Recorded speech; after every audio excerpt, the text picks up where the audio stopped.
Next हम लोग देखेंगे विटामिन डी में। लास्ट वीडियो में देखा कि विटामिन डी के क्या सोर्स हैं, कैसे मिलता है, कैसे उसका एक्टिव फॉर्म बनता है। अब आगे हम देखेंगे regulation of vitamin D. Vitamin D हमारी बॉडी में कैसे रेगुलेट होता है। ठीक है, विटामिन डी को रेगुलेट करने वाले कौन कौन से फैक्टर्स होते हैं, और साथ में विटामिन डी को फॉर्म करे वाला जो एंजाइम है अल्फा वन अल्फा हाइड्रोक्सीलेज। आपको बताया था मैंने कि जो विटामिन डी है वो दो जगह से फॉर्म होता है, मतलब एग्जैक्टली दो एंजाइम्स होते हैं। एक होता है आपके लीवर में और फिर किडनी में होता है। किडनी में होता है 1 अल्फा हाइड्रोक्सीलेज। वो कैसे रेगुलेट होगी, वो रेगुलेट होगा तो विटामिन डी रेगुलेट होगा। विटामिन डी कैसे रेगुलेट होता है, उसके लिए कौन कौन से फैक्टर्स होते हैं, वो कंप्लीट कॉन्सेप्ट देखेंगे, क्योंकि क्लिनिकली ये बहुत ही इंपॉर्टेंस रखता है। ठीक, आपको बता दें कि जो अल्फा वन, नॉर्मली मैंने आपको बताया था कि जो सनलाइट है वो हमारी स्किन में एक्सपोज होती है, और जो यूवी लाइट है वो स्किन के कोलेस्ट्रॉल को कॉलीकैल्सिफेरॉल में कन्वर्ट करते हैं, और कॉलीकैल्सिफेरॉल ब्लड में आता है और फाइनली लीवर में पहुंचता है। वैसे हम डाइट से प्लांट और एनिमल लेते हैं। एनिमल में कॉलीकैल्सिफेरॉल आपको मिल जाता है, वो आंतों में आता है, एब्जॉर्ब होकर लीवर में पहुंच जाता है। वैसे ही जो आप डाइट में प्लांट लेते हैं तो प्लांट में कॉलीकैल्सिफेरॉल नहीं मिलता, अर्गोकैल्सिफेरॉल मिलता है। अर्गोकैल्सिफेरॉल जो होता है वो फाइनली अंदर जाकर कॉलीकैल्सिफेरॉल में कन्वर्ट हो जाता है, और वो जो कॉलीकैल्सिफेरॉल है फिर वो आपके लीवर में पहुंच जाता है, और लीवर में जाकर वो फाइनली फॉर्म होता है कॉलीकैल्सिफेरॉल से। जो सनलाइट से कॉलीकैल्सिफेरॉल आया है और जो हमारी डाइट से कॉलीकैल्सिफेरॉल आया है, चाहे वो प्लांट हो चाहे एनिमल हो, वो कन्वर्ट होता है लीवर में जाके 25 हाइड्रोक्सी कॉलीकैल्सिफेरॉल 25 हाइड्रोक्सी कॉलीकैल्सिफेरॉल में कन्वर्ट होता है। जो यहाँ पर जो एंजाइम होता है वो जो है वो स्पेसिफिकली रेगुलेट नहीं होता है, मतलब उसका जो रेगुलेशन है वो आप बॉडी इसको रेगुलेट नहीं करती है। वो एक्चुअली में क्या है, ये जो यहाँ का जो प्रोसेस होती है 25 हाइड्रोक्सी कॉलीकैल्सिफेरॉल जो ये बन रहा है, ये एग्जैक्टली विटामिन डी का स्टोरेज फॉर्म होता है। कैसा फॉर्म होता है, स्टोरेज फॉर्म होता है, इसे हम प्रोविटामिन भी बोलते हैं। और ये रेगुलेट नहीं होता है। जितना अधिक आप विटामिन डी खाएंगे, जितना अधिक विटामिन डी वाले फूड खाएंगे, उतना अधिक उतना अधिक मात्रा में कॉलीकैल्सिफेरॉल आएगा, और उतनी मात्रा में 25 हाइड्रोक्सी कॉलीकैल्सिफेरॉल बन के तैयार रहेगा। जितना अधिक सूरज की किरणों में रहेंगे उतना कॉलीकैल्सिफेरॉल बनेगा, और उतना अधिक आपका 25 हाइड्रोक्सी कॉलीकैल्सिफेरॉल बने, मतलब जितना सप्लाई कॉलीकैल्सिफेरॉल की लीवर को होगी उतनी मात्रा में यहाँ पर 25 हाइड्रोक्सी कॉलीकैल्सिफेरॉल बन के तैयार होता जाएगा। ठीक है, धूप कम लेंगे तो कम कॉलीकैल्सिफेरॉल बनेगा, आएगा तो कम 25 हाइड्रोक्सी कॉलीकैल्सिफेरॉल होगा। मैं इस प्रकार से बोलेंगे कि यहाँ की जो एंजाइमेटिक प्रोसेस है वो रेगुलेट नहीं हो रही है। ठीक है, एग्जैक्टली क्या है, जितना अधिक आते जा रहा है वो उसे कन्वर्ट करते जा रहा है। बहुत अधिक आएगा तो बहुत अधिक कन्वर्ट कर देगा, बहुत कम आएगा तो कम कन्वर्ट कर देगा। यही इसकी लिमिटेशन होती है। तो इसको रेगुलेट करने वाला ये स्पेसिफिक नहीं होता है, क्योंकि हर ह्यूमन में अलग अलग ये हो सकता है। हर ह्यूमन में 25 हाइड्रोक्सी कॉलीकैल्सिफेरॉल का जो लेवल है डिफरेंट हो सकता है, क्योंकि जो जितना अधिक धूप में रहेगा उतना अधिक उसके इसमें 25 हाइड्रोक्सी कॉलीकैल्सिफेरॉल होगा। जो जितना कम धूप में कम होगा तो ये कम होगा।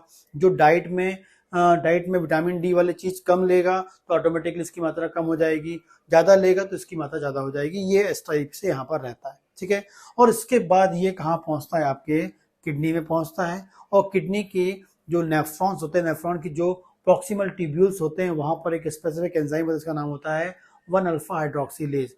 ये जो 1 अल्फा हाइड्रोक्सीलेज जो होता है ये इंपॉर्टेंटली क्या करता है, 25 कॉलीकैल्सिफेरॉल को 125 डाईहाइड्रोक्सी कॉलीकैल्सिफेरॉल में 125 डाईहाइड्रोक्सी कॉलीकैल्सिफेरॉल में कन्वर्ट करता है, और ये एक्टिव मॉलिक्यूल होता है।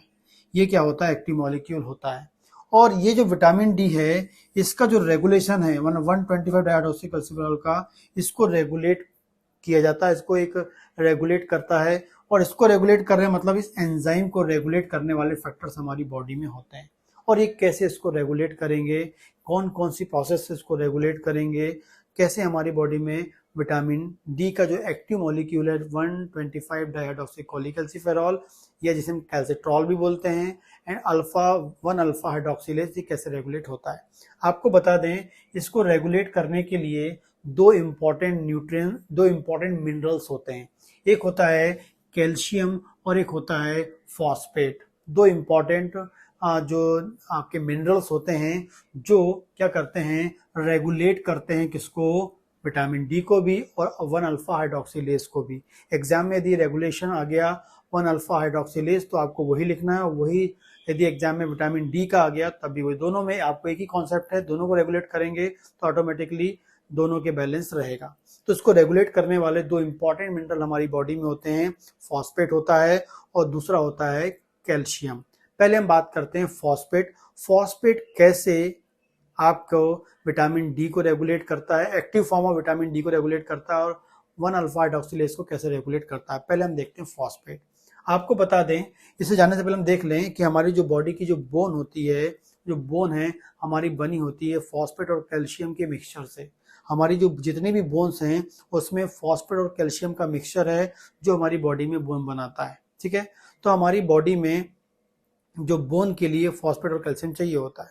जब भी हमारी बॉडी में फॉस्फेट की बात करेंगे पहले, जब भी हमारी बॉडी में फॉस्फेट का लेवल कम होता है, जब भी हमारी बॉडी में फॉस्फेट का लेवल कम होता है, ब्लड में फॉस्फेट का लेवल कम होता है, तो जैसे ही फॉस्फेट का लेवल हमारी बॉडी में कम होता है तो फॉस्फेट का जो लेवल कम होगा तो वो डायरेक्टली क्या होगा, प्रॉक्सिमल ट्यूब्यूल की सेल्स के द्वारा, प्रॉक्सिमल ट्यूब्यूल्स की जो सेल्स हैं, यहाँ की जो सेल्स हैं उसके द्वारा रीड किया जाएगा।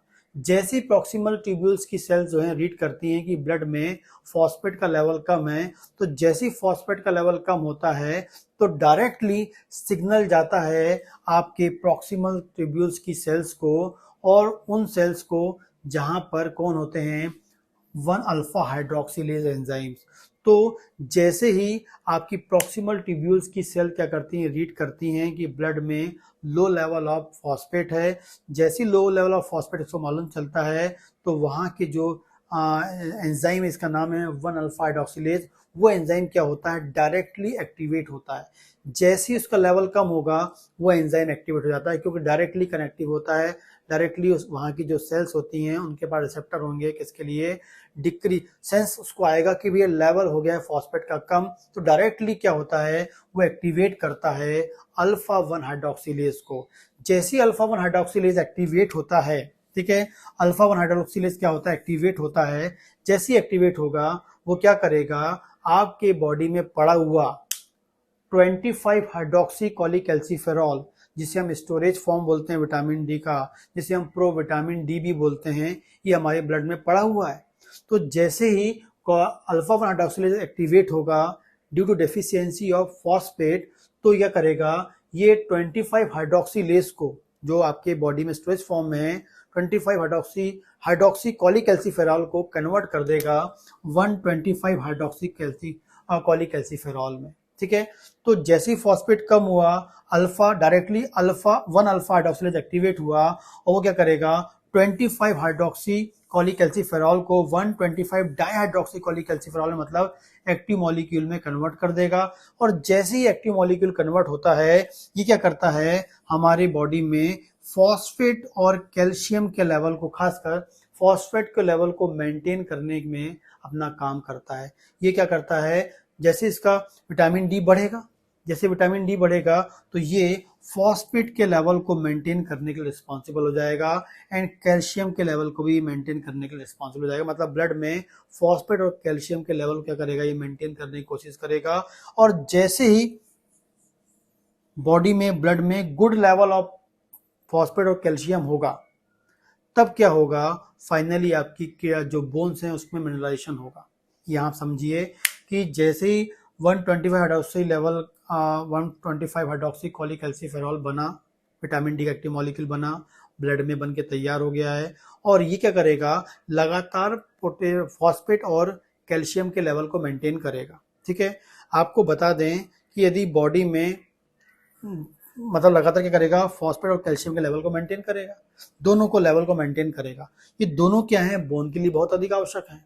यदि जब तक फॉस्फेट और कैल्शियम का जो गुड लेवल है, एक प्रॉपर जो लेवल है ब्लड में नहीं होगा, जब तक फॉस्फेट और कैल्शियम का जो गुड लेवल है, प्रॉपर लेवल है, वो ब्लड में नहीं होगा, वो जब तक नहीं होगा तब तक आपकी जो बोन है उनका मिनरलाइजेशन नहीं होगा। मिनरलाइजेशन मतलब बोन को जो कैल्शियम और फॉस्फेट रेगुलर चाहिए होता है वो उन तक नहीं पहुंचेगा। ठीक है, जब तक दोनों एकदम प्रॉपर लेवल पे नहीं होंगे, ठीक है, तब तक वो जो है वो फॉस्फेट और जो कैल्शियम है वो बोन में जाके डिपॉजिट नहीं होंगे, मतलब मिनरलाइजेशन नहीं होगा, मतलब बोन में जाके डिपॉजिट नहीं होंगे। ठीक है, क्योंकि कैल्शियम का जो विटामिन डी का जो एक्टिव मॉलिक्यूल दोनों को बैलेंस करेगा, जब तक कि बैलेंस नहीं कर लेगा तब तक मिनरलाइजेशन नहीं होगा। तब तक क्या करेगा, जब तक वो बैलेंस नहीं होगा तब तक क्या करेगा, वो कैल्शियम को और फॉस्फेट को ब्लड में मैनेज करता रहेगा। क्योंकि विटामिन डी का एक ही काम होता है कि बॉडी के अंदर ब्लड में एक गुड लेवल पे वो आपके फॉस्फेट और कैल्शियम को मेंटेन करना। विटामिन डी का एक ही काम है कि हमेशा हमारी बॉडी में ब्लड में फॉस्फेट और कैल्शियम के लेवल को एक लेवल पे मेंटेन करके रखना, गुड लेवल को मेंटेन करना, ताकि उससे हमारी जो बोन है उसमें लगातार मिनरलाइजेशन होता रहे, हमारी जो बॉडी की जो बोन है उनको प्रॉपर आपका फॉस्फेट और कैल्शियम मिलता रहे। ठीक है, ये होता है। लेकिन जैसे ही फॉस्फेट कम होगा, इसका मतलब है ब्लड में फॉस्फेट कम हो गया है, उस चक्कर में वो फॉस्फेट डायरेक्टली क्या करेगा, अल्फा 1 हाइड्रोक्सिलेज को एक्टिवेट कर देगा, विटामिन डी के एक्टिव मॉलिक्यूल को बनाएगा। विटामिन डी के एक्टिव मॉलिक्यूल का काम ही क्या है, फिर से वो फॉस्फेट को गुड लेवल में लाने की कोशिश करेगा। और जैसे दोनों गुड लेवल पे आ जाएंगे, फॉस्फेट भी गुड लेवल, क्या हो सकता है कैल्शियम गुड लेवल पे हो लेकिन फॉस्फेट गुड लेवल पे नहीं है, क्योंकि हो सकता है इस कंडीशन में कैल्शियम गुड लेवल पे है लेकिन फॉस्फेट गुड लेवल पे नहीं है। क्योंकि जब फॉस्फेट गुड लेवल पे नहीं है, कम है, तभी तो ये बन रहा है। क्योंकि हम बात कर रहे हैं कि यदि फॉस्फेट गुड लेवल पे नहीं है और कैल्शियम गुड लेवल पे है, मतलब फॉस्फेट कम है और कैल्शियम ज्यादा है, तो ये जो कंडीशन होती है हमारी बॉडी की डेंजरस होती है। क्योंकि मान लो आप कि यदि फॉस्फेट कम है, हम देख रहे हैं फॉस्फेट कम है, कैल्शियम नॉर्मल है, तो ऐसी कंडीशन में आपकी बोन का मिनरलाइजेशन नहीं होगा। वेरी वेरी इंपॉर्टेंट पॉइंट याद रखना है। ऐसी कंडीशन में आपकी जो बोन है वो वीक हो सकती है, उसमें टूट सकती है, ऑस्टियोपोरोसिस हो सकता है।